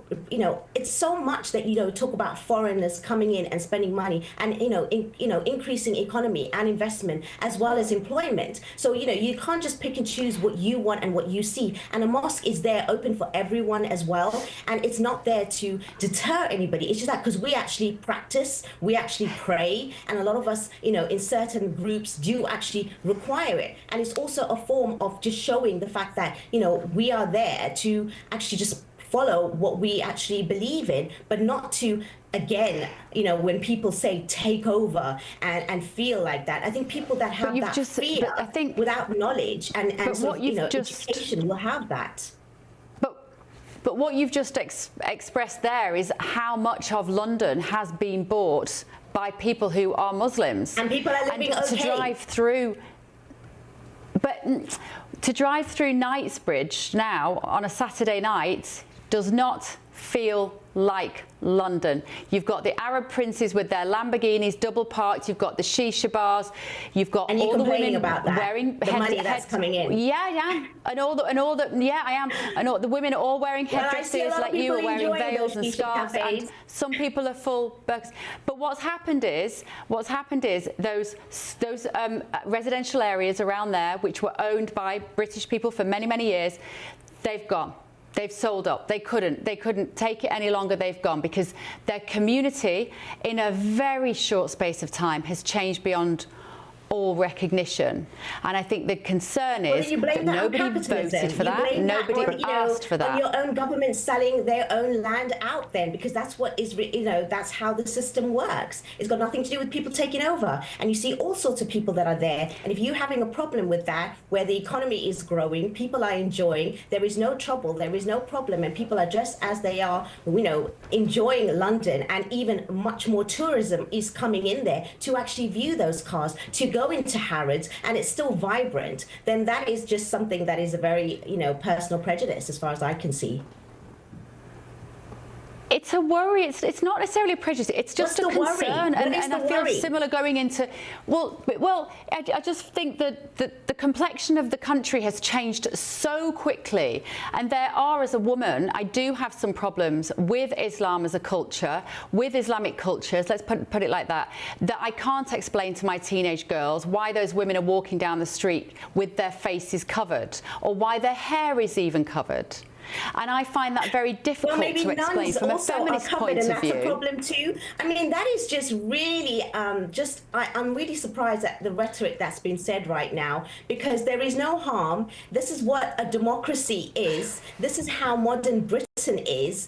And at the end of the day, it's not about, having that fear, because I, as a Muslim woman, can walk down the streets of, certain parts of even the UK and feel that majority of people will actually attack me just for being, visibly Muslim. And that's also an issue. So it's not just, because well, Muslims that doesn't happen. The majority of but that's in your head. The majority of people. The majority of people are not going to attack you walking down the street. You have just done precisely what you've accused other people of doing to Muslims, which is to be prejudiced against people. How unsafe it has become recently because of the immigration rhetoric, because of the anti-Muslim hate. So I am a target. I actually have had death threats and, you know, abuse. Why do you want to live in a place you're scared of? I don't get it. But also, the other thing for him is you then would talk about the Pakistani rape gangs, which went on because nobody wanted to upset the men in that community who thought it was okay to rape young white cheap girls as they saw it. Condemn that. There were Muslims that condemn it. Even up till now, we condemn it. Not it is enough. Absolutely no part in any faith. Don't associate criminals with any ethnicity. If that's the case, then the UK white British should not have any crime on their hands, and it's not the case. That is, again, you know, really demonizing and dehumanizing certain people from a background and ethnicity, which is not correct. But the rape gangs were predominantly Pakistani men, correct? Yes, they were, and they should be not even, you know, seen as Muslim or anything of any humane sort of like value or moral being. They should have the most severe punishments, and in the most severe punishments in Islamic law and Sharia law, which is Islamic law, it has the most severe punishments for anything of that crime. So again, I think the law is very, very sort of like, you know, not as severe as it should be. Let's just have a quick look at what the viewers are saying at home. Heather has said, I come from the Lake District and the plans to build a new £2.5 million mosque breaks my heart. Richard says it will just become a no-go area where these people will have the ability to do whatever they want. When he says these people, I presume he means Muslims who are attending the mosque. Glynis says, I bet more Muslims are fluent in English in the US than they are in the UK, etc. Look, I can't speak to the UK front, but I will say that I find a lot of this discussion troubling. And I'll say this, look, Muslims were acting like they're this foreign entity. 1 in 3 of the US slaves who built this country were Muslim. Muslims fought in the Revolutionary War, the Civil War. They fought in World War I, World War II. Muslims are part of America. And also, too, on a personal note, I went to school in the UK at Cambridge, and I lived with 2 Muslims. They knew I was gay. We were good friends. When they were doing Ramadan, but hold on. We're acting like they're this incredibly scary foreign entity, and they're not. You can find people who do terrible things that are part of any group. But to make this collective punishment to say all Muslims are terrible, and we're talking about... Nobody's saying that. Nobody's saying that. You said you didn't want to live in the Epic community in Texas. I said I didn't want to live with that guy who said he wanted to stone gays. And I think one of the things here... There's a difference. I didn't say I wanted to not live with that guy. I said I didn't want to live with that guy, not that I didn't want to live with Muslims. I'm the only one on this panel that has lived with Muslims, actually. So there's a big difference. I'm glad for your roommates. Fahima, it's more than you guys. Well, no, but I mean, listen, I live in London. There are a lot of Muslims in my life. I'm not saying this is all people are all terrorists and everybody's going to take over. But Fahima, help me with this issue. When my teenage girls, when I go in Westfield or I walk through Chiswick and there are women fully veiled, how do I explain it to them? How do you explain a nun? Excuse me, I live in those areas as well, and there are hardly ever, it's like 0.001% of people that would be fully covered in that way, and they do not cause any harm. In fact, they're just wearing their Chanel bags, and they're Birkin, and they're going out there shopping. It's not scary. It is you just portraying something, and you are just vilifying people. Oh no, it's terrifying. No, it is scary. It is scary because it is scary. It is scary to be around people, and it's not less than 0.1% of women. But that's the whole point of help me understand. The UK, you can have someone dressed half naked and someone who's dressed fully covered, and there's absolutely no problems. And we've got laws for anyone that is going to have any sort of criminal activity, but not about your feeling and bias. Help me understand it. Anyone. Just please, hang on. No, listen, Fahima, I've seen you talk on the telly a lot. I think you're incredibly intelligent. I think you understand this topic very well. I think you're incredibly articulate. How do I explain to my teenage daughters when we see women fully covered up around Paddington, around GB News? You know, there are communities around there are families around there that do not leave the house with the women showing any skin. Help me. How do I tell my teenage girls why the women are like that? The same when you go to Rome and you'll see the nuns and you'll see people that are dressed in very, very conservative, if they can, if they are sort of Christian. So at the end of the day, it is not just Muslims who dress like that. You'll even get sort of the very strict Jewish women who are very covered and very conservative. And in fact, if you look at British history of women dress, it is not something which is alien to us. So again, if you were to maybe educate yourself and your children and your family members of history of other cultures who are conservative, then there is no issue. And there is no problem. And women that want to dress conservative, none of my family members wear the hijab. And that's what we live in this country, in the UK, because we can choose. I cover up only, and my sister does. My mum does not wear the headscarf. And we all live in one family, and we follow fine. And going out on the street should be exactly the same. We don't need to be clones and live in echo chambers either. And that's why I appreciate what you're saying about, me speaking and being vocal. But this kind of, this kind of like bubble that you're kind of showing right now is just someone of no education, which I know you definitely do have. So by saying that, it's just really, I think it's showing a lack of, knowledge, to be fair. And if you're well-traveled as you are, you would know that the world is not as black and white as you see. I just think that when there is no comparison between a nun in Rome and a woman who is completely dehumanized and disappeared doing a shopping as a self-checkout at Marks and Spencer's in Paddington. That is a different situation, because how do I explain to my daughters that there is no male equivalent? Well, the same thing, like I said, the Jews, when they walk on one street or the other, because it's not about the Jews. It's not about the Jews. How do I explain to my daughters? How do I, as a feminist? Equivalence, and you are just picking on one religion only because of your own bias and prejudice. And I really think that is unfair, because like I said, there are many people who choose to, cover up, and there's nothing wrong. In fact, there are most women who actually would like their children to cover up more than they do as teenagers. And they feel that, it's a much more, moral way of living. But I personally don't have a problem with people that are even dressed half naked in front of me just because I'm dressed fully covered. That's how it should be. It's a women's choice to dress. That's how you tell your daughter that, women can choose to dress how they want to. I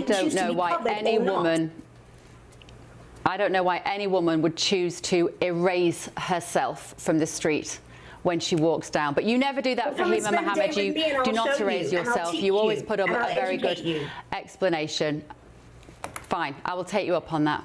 Right, thank you so much for joining us. I hope you enjoy that. I think we were fair, and I don't mind expressing concerns that I have, particularly when it comes to explaining it to my daughters. Whew, still to come tonight on The Late Show Live. Seemed like the raccoon had a pretty good time, unfortunately. He was passed out. He was not moving. He wasn't going anywhere anytime soon. I need whatever that guy's had. That is a drunk raccoon. He broke into an off-licence, a liquor store, gentlemen. That's the translation for you. He downed a load of booze and he passed out by the loo. And they were the RSPCA equivalent who rescued him. We will tell you all about it in just a minute. Also tonight, let the festivities commence and embrace the special touches that bring you joy. I mean, it's all very pretty. I don't deny that. It looks absolutely beautiful. But would she just drive you mad if you had to sit and have dinner with Meghan Markle? Her series has dropped on the TV. It's getting in a lot of one-star reviews. I'll tell you exactly why the viewers are slamming it next.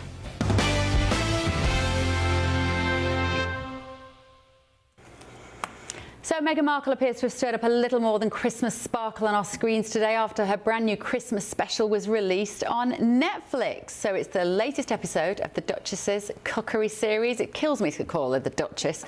With Love Meghan, Harry's wife. It's been reviewed, and an embarrassing 1 star in the Daily Telegraph. Critics saying she thinks that she has invented Christmas. Meghan's Christmas special is quite mad and a little bit sad. So with me now is the former royal gardener Jack Stooks, and also my panel here in DC, Stephen Kent, political commentator, and Democrat strategist Mally Smith. So good evening to you, Jack. Have you watched any of this series yet, and is it any good? I haven't watched it. I have been looking at the reviews. Yesterday, I just didn't get a chance to watch it. It only dropped yesterday. But the reviews are mixed. We are seeing good, we are seeing bad reviews, and it always happens that way with Meghan, doesn't it? We sort of have this sort of Marmite effect with what people see and what either people like her or they dislike her, and this is another show that's having that same the same figures, I think. And as a former royal gardener, Jack, what would the royal family do with their garden at Christmas? Would they bring anything in to put on the table? Because you're the person who can judge whether she's got this right or not. So, being bought like in the gardens, I was there for 21 years, and yes, you know, we used to cut flowers. Flowers would go in, somebody would arrange them, and they would all make their way into the house. We've just seen the German visit to the UK, and we saw the tables on that, and that was all plants that were estate grown. So that was, you know, Windsor Castle, whatever they could find in the gardens at this time is what's being used on the tables. And the king is a stickler for that. So it's all everything that's locally grown, local produce, and that's the way he's been for years. We've seen that with the organics at Highgrove, and I mean, I do think that Meghan and Harry do that. They do use a lot of their garden products. They do use a lot within the house, but I'm not quite sure what they do with the as ever. I think that sort of whoever's house they're using for filming that day. They're not always in their own house either, Jack. We have to remember that. So whoever's house they're pretending is theirs for the day. Stephen, are you a fan, a Meghan Markle fan? Will you be cozying up by the fire to watch this series? Is she like the lead actress of Stranger Things? No. Suits. Not the biggest fan, and I can't say that we will be snuggling up to watch the Duchess do anything. Does anybody in America really care about her, Mally, now? She is controversial in that my sisters do not like her. And I feel like when it comes to, I'm going to generalize here, American women are very polarized on whether they love Meghan or dislike her. I do not care. And that, sadly, Jack, is the worst thing to happen to a former royal, is that actually the public no longer care about you. It's the worst thing imaginable. They at least would want you to either love or hate them, but she is moving into that particular zone now, isn't she, of being irrelevant? The thing is, I do really feel for them. You know, they left under a cloud, and I think that with the book that's come out, with all these interviews that have come out, with all the TV shows that have come out, I think that they've sort of tried to make everything right, but by trying to make everything right, it's almost made it a little bit worse. So, you know, they have stepped back a bit. They have they now think a little bit more what they're doing. They're not saying too much about what the royal family would be doing. I know we had Meghan saying that the royals have crackers, but I mean, that's not giving away any trade secrets. You know, I mean, we all pull a cracker every now and again, and that's not a problem. But yeah, I just think, you know, live and let live. Yeah. And Jack, did you ever cross paths with Harry as your time as royal gardener? Maybe quite literally the garden path. Yeah, I knew Harry very well when having been there as long as I was. I mean, we would sometimes see him at the pub. You know, we would be having a drink, and he would sort of come in, and we would chat to him and Harry and William. They would be sitting with their friends just on the next table, and it was all very, very informal and quite normal. So I did see him from time to time in the household as well. You'd sort of see him. They'd drive in, or they'd be sort of looking at the tractors or whatever they would be doing, looking around the estate as well. So yeah, very normal. Do you think he's happy? Upbringing. Do you think he's happy, Jack? Do you think he's happy, given that you knew him then and you can see him now? Does he look like a happy man? All I can say is I really hope that he is happy. I know he made the decision to move. I think that it's a shame that he's in America. I think it would be so much better if he was here, back in the fold, you know, at this moment in time, helping the king with the king's health, with you know, Prince William, with obviously with the Princess of Wales's health. It would be so good to have him here, actually in the fold, you know, really helping the royal family, because the royal family are going through a bit of a time, you know, with Prince, well, not Prince Andrew, with Andrew now as well. And there's so much sort of negativity that's come from the last few years, and it would be great to just have him back and get everything back to positive where it was, you know, when we knew them all as the Fab Four. Yeah.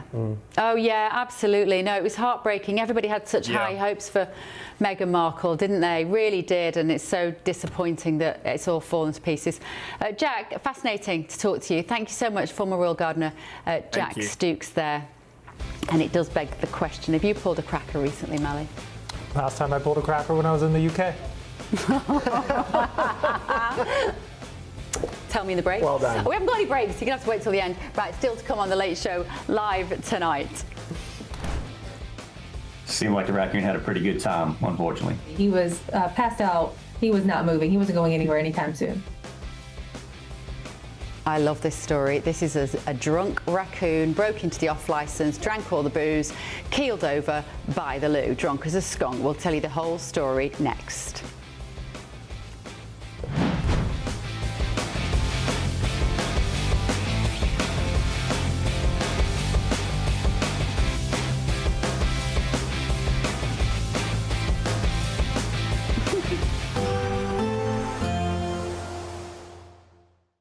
Expect warm spells with the odd rude interruption. Boxed Boilers sponsors the weather on GB News. Good morning. Welcome along to your latest weather update from the Met Office here on GB News. Bit of a dull, damp start for many today, but generally brightening up through the day, and we should see some sunny spells. It's a bit soggy though, first thing, particularly for parts of Northern Ireland, southwest Scotland, some heavy bursts of rain here. Much of the Midlands, eastern England staying dull and damp all morning, but brighter skies already popping up across parts of Wales and southwest England. But as well as a bit of sunshine, we are going to see a few showers drifting into these areas. By the afternoon, much of the Midlands becoming cheerier. Close to the east coast, it may well stay dull and damp for most of the day, and a bit chilly, certainly compared to recent days. Temperatures close to average, 7 to 9 degrees Celsius, but feeling cooler with the outbreaks of rain, which will linger perhaps across northeast Scotland well into the evening time. Elsewhere, we'll start to see more showers coming into southwest Scotland, but between the two, it should be a drier end to the day for southeastern parts of Scotland. Some clearer skies developing for a time in Northern Ireland, but notice there is more rain lurking out to the west. Much of England and Wales having a fine and dry evening, that rain finally pulling away from the east coast. But it will turn quite cold quite quickly. Certainly in the east, further west, there'll be more showers coming in this evening into West Wales. Some heavy bursts of rain again here, far from welcome because it's been so soggy recently. Further east, as I said, it will turn quite cold, and yes, there will be some frost forming across eastern areas. And as well as that, tonight we need to watch out for some fog across parts of central and eastern England in particular. Some dense patches of fog quite possible for Friday morning's commute, so that may take a while to clear away. Generally, it's looking like things will brighten up a little on Friday, but then look at this, more rain coming in, and again, coming into areas that the ground is very soggy indeed. So this rain far from welcome as it piles into western areas during Friday, bringing with it gusty winds as well. It will turn milder, but also wetter as we head into the weekend. Expect warm spells with the odd rude interruption. Boxed Boilers sponsors the weather on GB News.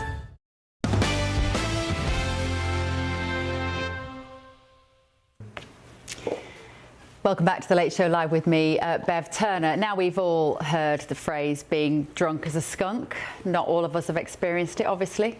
But before staff at a liquor store, staff at a liquor store, I'll do that again in a minute, hang on, it's a shame it's live, isn't it? Staff in a liquor store in Virginia, which is just down the road, still had a shop when they discovered the shop had been broken into by a raccoon.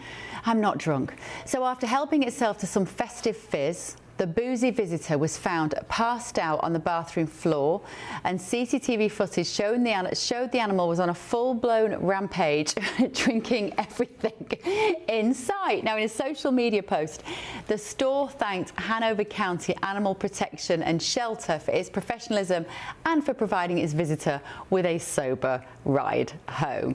So a little earlier, Ben Leo caught up exclusively with Animal Control Officer Samantha Martin, who transported the suspect for questioning, and also the Chief of Animal Protection, Jeffrey Parker. Here you go. Samantha, Jeffrey, thank you for your time tonight on The Late Show Live. Really appreciate it. This is a story that, amongst all the stories of wars and murders and crime and so on, at least it's given us a laugh, and at least the raccoon is okay. Just explain to us, if you can, Samantha, exactly what happened. Where was the raccoon found? Where is he now? Who found him, and so on? Yeah, so the store manager went to open up the ABC store here in Ashland, Virginia, and discovered a bunch of broken bottles in the back room. Upon further investigation, he was also located a raccoon that was passed out in one of the bathrooms. He had locked himself in the bathroom, and that's when the store manager called us to get him removed and safely returned back to the wild. So first things first, how on earth did he end up in the store? How did he get in there? So he fell through the ceiling. So he went through a ceiling tile and took out the wiring for the video camera as he was falling down. So we don't have a whole lot to go off of, just what the evidence that we encountered when we got to the scene of the crime. So he fell through the ceiling, and I guess he landed on, because there's pictures here we've got of bottles of, I think it's whiskey, just strewn all over the store. So he must have fallen through the ceiling onto the shelves, smashed all the bottles, and then I guess from there thought it was going to be a great idea to, what, lap up all the alcohol on the floor? I guess so. He just decided to have a party. And who found him? The store manager. And what was their reaction? Have you spoken to them? What were their first sort of comments to you when they, I guess they called you to report the raccoon passed out in the bathroom, right? Yeah, they were a little bit distraught. They didn't know how to get him out. They obviously did not want to pick him up themselves. So that's why they called us for assistance. But we were able to get him out pretty easy. He was passed out. He was not moving. He wasn't going anywhere anytime soon. And Jeffrey, what do you think the raccoon's drink of choice was? Any ideas what he was sort of more prone to? I have no idea. I'm not a big heavy drinker by any means, so I would assume whatever he could use or she could use. I don't think it really mattered for the most part. It seemed like it, but seemed like the raccoon had a pretty good time, unfortunately. Yeah, I guess it's probably something like when you first start drinking as a, well, in the UK, 17, 18-year-old, you get whatever you can take your hands on. Jeffrey, where is the raccoon now? How was he sort of evacuated from the store? How did it all sort of turn out? Well, the Officer Martin, picked the raccoon up safely, put it in her carrier, brought it back to the shelter. She ended up putting it in a kind of like a dog pen we had behind the shelter to see how it would recover. I think after several hours, she checked on the raccoon, started kind of lifting its head up, and she felt that based on there was no injuries, no signs of any kind of illness or disease, she felt that it was good to just release it back into the wild. So she just released it to the little wooded area behind her shelter, and ever since then, I don't think anybody's seen the raccoon that we're aware of. Hopefully, we feel that everything is doing well with the raccoon. No issues there. So. Yeah, unless she's gone to find another liquor store. Maybe she's plotting her next big night out. Samantha, is it common for animals in the wild to consume alcohol? Might sound like a weird question, but I remember seeing some studies years ago of certain animals basically gorging on fruit and sugar, and it's the equivalent of kind of humans boozing alcohol. Is there anything in that? Yeah, we've had a couple of cases where like skunks have gotten into rotten apples and actually gotten intoxicated from that. And then raccoons in general, they love to get into problem areas like dumpsters, trash cans, and now liquor stores. But they're little mischievous critters. They love to get themselves into anything and everything. And we try our best to keep them safe as possible. And just last question to you both. Is this the most bizarre, the strangest story call out that you guys have ever been urged to attend? I think it would be one of the silliest by far. I think it ranks up there, probably some of the top 5 or 10 calls that we've had as a department, definitely in the last say 20 years that I've been here. It definitely ranks up one of the unique ones. We've definitely encountered these things. These type of things you can't make up. It's actually things that happen. You think like, oh, this can't be true, but things like this does happen. But it definitely ranks probably one of the top 10 since I've been here, and some of the issues we've had with wildlife. Yeah, I can see why. The pictures are extraordinary. You've got the bottles smashed everywhere, the alcohol all over the floor, and then, of course, the icing on the cake, which is the raccoon sprawled out in the bathroom, much like a scene from one of the Hangover movies. Maybe they've got a taste for it, so you may be having your many more call-outs, Jeffrey and Samantha, in the future if the raccoon tells his mates that, you know, I found this new thing, it's called booze, and it's great. Guys. Yeah, we hope not, but you never know. Guys, thank you so much for your time. Appreciate it. You're welcome. Thank you. Take care. I think that is my favourite story so far on The Late Show Live. Thank you, Ben Leo, for doing that interview this afternoon. Simon, in London, I like to think that the raccoon kind of woke up and headed off to McDonald's to get a hangover cure, don't you, to hang out in the bins there for the day. What a brilliant story. It's like a kid's book. Well, I dare say that might have been its plan if it hadn't been kidnapped by these two interfering officers. I do just want to recognise Ben Leo's absolutely extraordinary and heroic capacity to wring every last drop. I mean, that was like an absolute object lesson in approaching a story from every conceivable angle. Can we be sure which obscure cancers the raccoon might now be more prone to in later life? I suppose about the only one that hadn't been explored there. Well, unbelievable. I have always envied America, its raccoon population. They are absolutely adorable, extremely amusing. They have this sort of little, you know, the hands come up and I've never seen one flat out drunk before. I would be interested to know what its favourite. I would imagine it was pretty much on the weakest. I mean, we'll start out on the sweet sherry, don't we, and maybe a bit of Southern Comfort or something like that.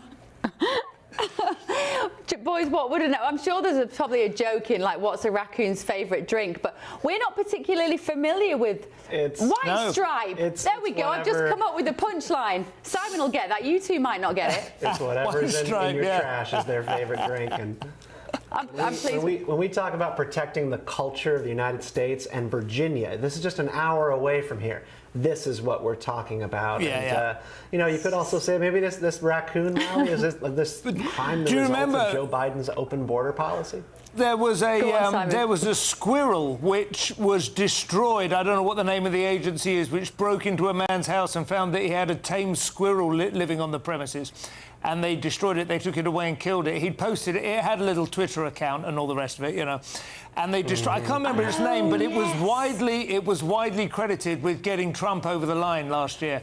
I remember this. That it activated his base in a way that Kamala Harris's plans for transing refugees just hadn't quite kicked in. But once they killed the squirrel, Peanut the squirrel. Peanut the squirrel. May he reign.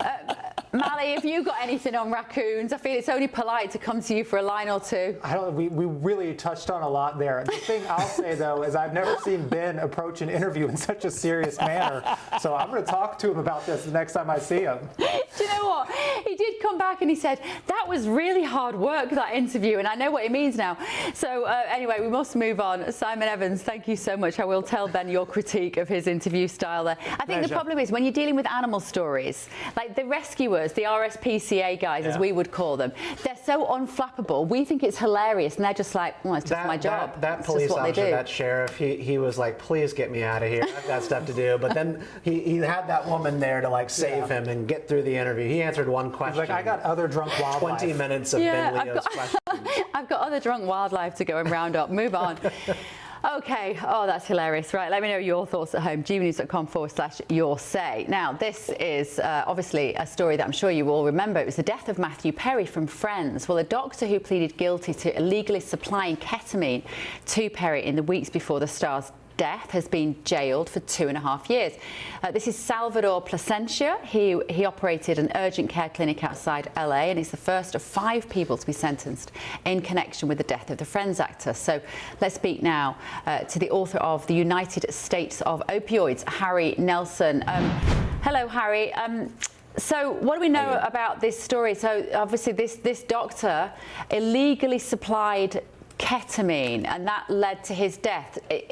So he's been jailed, basically, hasn't he? And I suppose, well, is that a long time to go away, 2.5 years? I mean, in the scope of things, it's not a long time by obviously other kinds of crimes, violent crimes, but for a doctor to go to jail for any amount of time is significant, and 2.5 years in this case is quite a significant message to any doctors or medical professionals who are, skirting around laws to give easy access to drugs that is really beyond medical practice and more on the lines of drug dealing. So I think it's a stern message. And your book is The United States of Opioids. Harry, what is the state here in the US about the condition of people using opioids problematically? How bad is it? It's a terrible problem. It's been getting worse and worse for decades. We've seen people dying at the levels in the last couple of years of, by all drug deaths, 90 to over 100,000 Americans per year, and many more going to the hospital, entering addiction treatment. So it's a massive, massive problem. Matthew Perry, by the way, didn't die of opioids, of course. Ketamine is not an opioid. It's a tranquilizer, and a sedative, but it's part of the same problem of a culture of much too easy access and people turning to drugs for mental health issues and for in addiction, and it's unfortunately a plague in the United States right now. Yeah, and what kind of message does it send that this doctor's gone away for 2.5 years? Is such a high-profile case?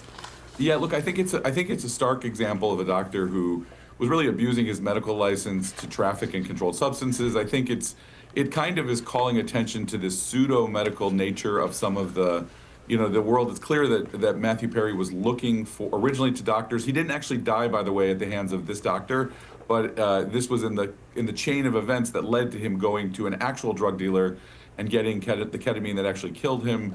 And it shows us that there's networks that are leading towards drug trafficking and access. It's not one rogue physician. He's one of 5 people. One other doctor who supplied this doctor, Dr. Placentia, with the ketamine, but 3 other people who also had parts to play in the chain of getting this drug. So I just think those are all kind of different messages. It's not a problem of isolated individuals. Okay. It's networks. All right, Harry. Thank you so much, Harry Nelson, there on the sentencing of the Doctor Who killed Matthew Perry. Thank you, gentlemen, for joining me on Late Show Live tonight. Thank you. I'm going to go to bed dreaming about drunk raccoons, I think, now. Well, I hope he's going to be booked for the show next week in Mally's place. Well, somebody was suggesting we make him a GB News mascot. If you're out there, Mr. Raccoon, we'd love to see you. I will see you tomorrow night, midnight. Sleep well.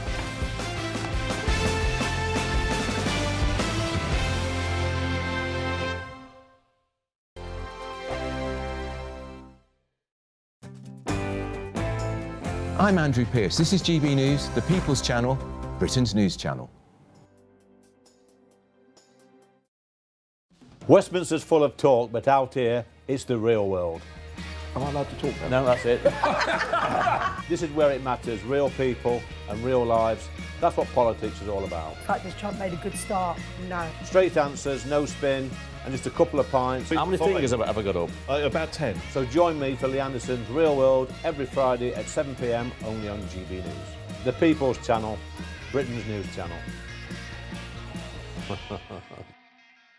At GB News, we love to hear from you, our loyal community. So drop us a line at gbnews.com/yoursay. There you can talk to each other and also to the presenters live on air. gbnews.com/yoursay, because GB News is your channel, Britain's news channel. In the GB Newsroom, we bring you the news as it happens. With our team of dedicated journalists across the UK, we're ready to keep you up to date with what's happening every half an hour, every single day.